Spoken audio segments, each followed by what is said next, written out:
what's up? Welcome back to episode 9 of Trish Talk Tuesdays. Thank y'all so much for coming back to watch another video. If you're new here, I feel like I can say that now that I have 100 subscribers. Well, a little bit over 100. Thank y'all so much. But if you're new here, obviously my name is Trish. Thank you so much for coming by. Don't forget to like, comment, and subscribe.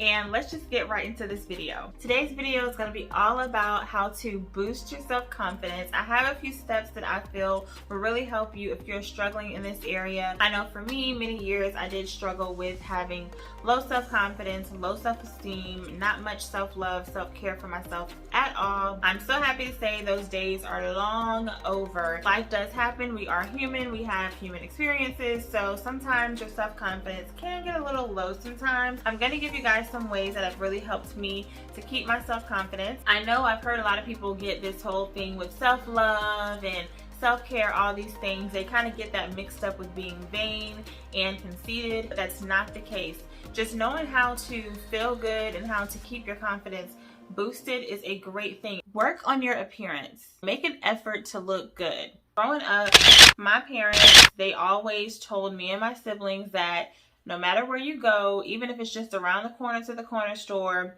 or you're going to Walmart, it doesn't matter. Always try to look like you care. There are plenty of days that you get up in the morning, especially when you have to go drive to work. You don't always feel like getting up, doing your hair, picking out a nice little outfit, whatever it is. I'm telling you 100%, that really helps. When you care about your appearance, you care about the way that you look, it says a lot about you. Not saying you have to get all dressed up and all decked out and everything like that. Brush your hair back. Put on a nice t-shirt or dress or jeans and tennis shoes. Do what you can to look and feel your best. I know it sounds cliche, when you look good, you feel good, but that's really true. I know for me, whenever I look my best, I perform better as far as when I go to work and everything like that. It just makes me feel good, and I actually am more productive and do better throughout the day when I care about my appearance. Your appearance speaks before you do. Make an effort to look good. It says to yourself that you actually care about yourself, that you have respect for yourself. Have some kind of respect about your outer appearance, and just making sure you look the best you can no matter where you go. Develop a positive attitude and try to keep your mind off the negative. A lot is going on right now. Things are very crazy, and even in your personal life, aside from what's going on in the world, things may look very hectic. However, it's important that you find it somewhere within yourself to find something to help you to keep a positive attitude. One thing that helps me, I do journal pretty often. I think journaling is very healthy for you. One thing that I try to do is write down at least 3 things each day that went well that day. So out of all the things that could be going wrong, I try to write down at least 3 things that weren't so bad. Then I try to separate that from things that I'm also thankful for. If you can do that, that'll help you kind of stay focused on the positive things versus the negative things. And even if you aren't having the greatest day, stand tall, keep your shoulders back, just trying to be as best as you can be, keeping your best foot forward. Stop discounting your successes. It's okay to be happy for yourself, to celebrate yourself. There's nothing wrong with that. There's this one YouTuber that I follow, and I remember I started following her when she had about maybe 4,000 or 5,000 subscribers, and now she's like over 400K. She's such an inspiration. I remember, where she started. Of course, her lighting was different. It wasn't as good. She was recording on her cell phone. She was just living like a normal life, the best that she could, but she was doing so great. Her content was just excellent, still is. Now she has this huge house. She's just doing really good. Like you can tell she's doing really good. Well, her comments, a lot of people are going to hate, especially when she reaches a certain status, a certain level. They start hating on you, and they were just saying, oh, she's bragging, she got a new place. Oh, she's bragging, she has a new car. So I noticed that she wouldn't talk about it as much. She wouldn't talk about things that she was grateful for anymore, all because she was getting all this negativity. It's not bragging. There's a difference between bragging and being boastful and just being happy for yourself and just happy about something that you worked hard for, like you worked extremely hard. Don't be afraid to shout over the hills how excited about you are about something. So whether you're going back to college and then you graduated and got your bachelor's or your master's, or hey, even your associates, it doesn't matter. Like, be happy for yourself, but don't let the negativity stop you from celebrating yourself and wanting to share your story and tell people how you did it. Like, there's nothing wrong with that.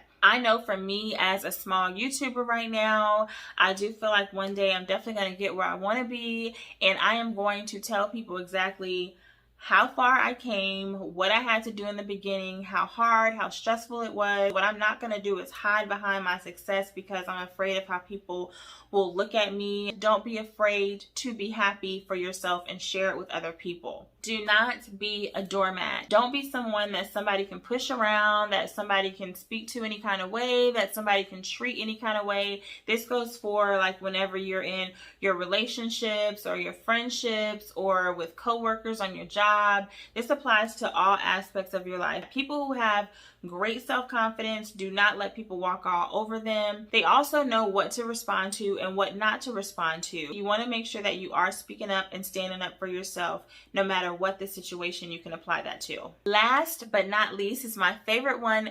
Be willing to take risk. I have always been a risk taker. I think that's just the Aries in me, maybe. I don't know.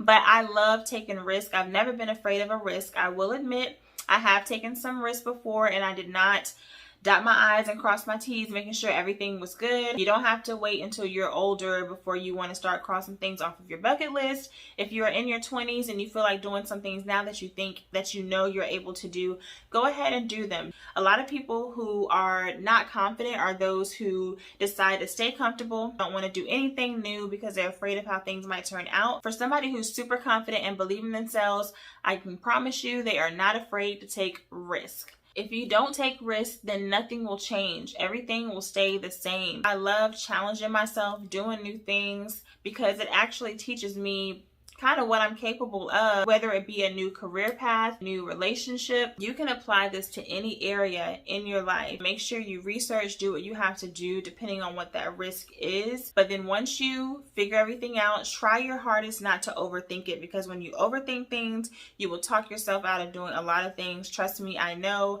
I have been an overthinker for many, many years. The worst that can happen is you'll fail, which we all will fail. I've talked about this before. It's a part of life. However, that's where your lessons come in. That's where you learn things and you get better. These are just tips that I use to remind myself whenever I have my moments of feeling low, not really feeling myself. I have to remind myself with these pointers how to keep and boost my self-confidence so that I can do better, get better, and not go back to that horrible place of not liking myself, not believing in myself, just being negative all the way around. That's just a hard, crazy place to be in. Please apply these tips if you need to. If you don't have any self-confidence at all, this is definitely for you. Or if you just need a quick reminder, these tips have always helped me out. As always, thank you guys so much for coming back to watch another video. Don't forget to like, comment, and subscribe. And I will see you guys on the next episode. Thank y'all so much for watching. Bye.